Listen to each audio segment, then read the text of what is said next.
Hello everyone, welcome back to the channel. शुरू करेंगे nationalism in India से। What is satyagraha?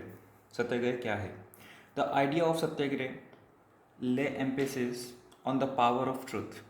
सत्याग्रह का मतलब सच, सत्य मतलब सच।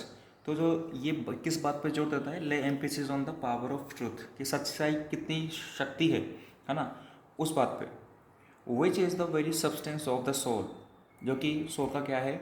सब्सटेंस है, यानी कि वो एक पार्ट है।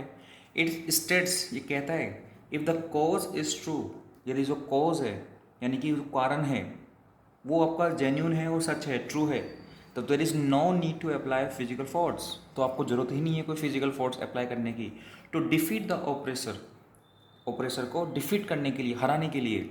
ठीक है। तो सिंपल सी बात ये थी कि आपका यदि सच, आप सच की तरफ खड़े हो, ठीक है, आप राइट हो, तो आपको कोई ज़रूरत नहीं है क्या करने की? फिजिकल फोर्स अप्लाई करने की, ऑपरेसर को हराने के लिए, डिफीट करने के लिए। वो अपने आप ही हारने वाला है। क्लियर? केवल आप किसको फॉलो करो? नॉन वायलेंस को। आपको वायलेंस नहीं करनी है बिल्कुल बस। Satyagrahi can easily with the weight easily can win the battle through the non violence. बोले सत्याग्रही, हु सत्याग्रही, जो सत्याग्रह करता है सत्याग्रही होता है। तो satyagrahi can easily win the battle, वो आराम से इस युद्ध को जीत सकता है थ्रू द नॉन वायलेंस के माध्यम से। इफ ही और she fights for a right cause, यदि वो सही रीजन के लिए लड़े तो। Clear? Satyagraha is not a physical force. Satyagraha जो है वो एक फिजिकल फोर्स नहीं है। सत्याग्रही डजेंट हार्म हिज एनिमी। सत्याग्रही कभी भी अपने एनिमी को हार्म नहीं करता, नुकसान नहीं पहुंचाता है। He doesn't want the destruction of his enemy. वो कभी नहीं चाहता कि उसका एनिमी उसको डिस्ट्रक्शन करे, यानी कि वो जो काम कर रहा है उसमें किसी की कोई और दखल अंदाजी करे। तो there is no place for malice, यानी कि कोई मैलिस की कोई जगह नहीं है, यानी कि कोई बुरी इच्छा या बुरा काम की कोई जगह नहीं है in the exercise of satyagraha. Satyagraha में इनका कोई स्थान नहीं है। There is no place. Clear? दिन बात करें satyagraha is a pure soul force. Satyagraha क्या है? एक प्योर सोल फोर्स है। Clear? Truth is basis of the soul. अब इस सोल का बेसिस क्या है? ट्रुथ, सच, सच्चाई। Clear?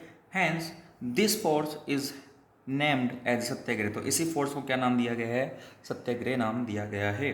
The soul is always full of knowledge. ऐसी सोल जो हमेशा किससे भरी हुई है? किससे फुल है? नॉलेज से फुल है। ठीक है। The flame of love Burns in it. और जो इसमें किसकी लो जल रही है? इसमें किसकी आग जल रही है? लव की। Love Burns in it. ठीक है। Non violence is the supreme धर्म। नॉन वायलेंस क्या माना गया है? सुप्रीम धर्म। ठीक है। सबसे सर्वोच्च धर्म माना गया है नॉन वायलेंस। कि आप सच हो तो आपको वायलेंस नहीं करनी है। Simple. There is a no doubt that India can not compete with Britain and Europe. ये कोई डाउट वाली बात नहीं है कि इंडिया है लड़ नहीं सकता लाइक ब्रिटेन और यूरोप की जैसे। लेकिन उनके पास काफ़ी डिस्ट्रक्टिव वेपन्स हैं लोग, है ना। डिस्ट्रक्टिव का मतलब क्या होता है? कि तकलीफ देने वाले या फिर है ना वायलेंस करने वाले जो वेपन्स होते हैं। तो हमारे पास भी है, बट हम नहीं चाहते ना कि हम वेपन्स उठाए अपने हाथों के अंदर। ठीक है। The British worship the God of war. British क्या वर्शिप करता है? गॉड ऑफ वॉर है एक तरीके से। ये तो है ना, युद्धों का देवता, इस तरीके से कह सकते हो आप। And can be armed everywhere. हर जगह इसको आप देखोगे इसके पास वेपन ही वेपन देखने को मिलेंगे इसके, जो भी जहाँ भी इसके आर्म फोर्सेस दिखेगी। Crores of people of India can never carry arms. बोले करोड्स ऑफ इंडिया है, इंडिया के जो लोग हैं वो क्या नहीं करेंगे? वो क्या नहीं करेंगे? वो कभी भी अपने हाथों के अंदर वेपन्स नहीं लेंगे, आर्म्स नहीं लेंगे। ठीक है ना। They have inhabited the religion of non violence. वो किस जगह पर रहे? जहाँ पर उनका रिलीजन क्या है? Non violence. क्या रिलीजन है उनका? Non violence. ये था हमारा सत्याग्रह। सत्याग्रह क्या होता है? सत्याग्रह के बारे में आपको क्या लिखना है एग्जाम में। ठीक है। मिलते हैं आपसे नेक्स्ट वीडियो में। Thank you.